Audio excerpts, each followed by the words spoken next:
Hello, I'm Nick Vujicic, and I want to share my life story with you. I still vividly remember my first days at school. I was the only child in class without arms or legs. My classmates looked at me as if I were some kind of alien. They mocked me, whispered behind my back, and constantly asked cruel questions like, "What can you even do with a body like that?" Or, "Why would God create someone like you?" Once, a group of boys surrounded me and pushed me to the ground.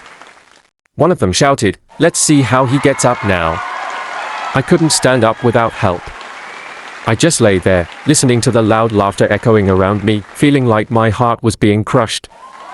When I tried to join activities, I was always rejected. During a physical education class, I told my peers I wanted to play soccer, and one of them replied, "Stop making a joke of yourself. How are you going to play soccer without legs?" Those words were like daggers stabbing deep into my self-esteem. Even when I tried to fit in, society never stopped reminding me that I was different. Strangers on the street gave me looks that were a mix of pity and disdain. I overheard them whisper, "Poor thing, what's the point of living like that?" Or, "This kid will only be a burden to his parents."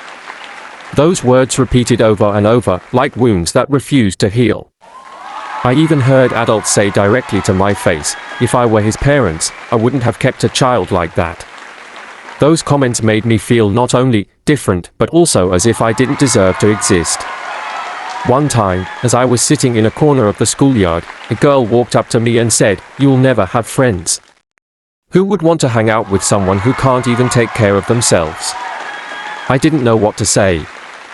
I just sat there silently, trying to hide my tears. During those days, I felt like the entire world was against me.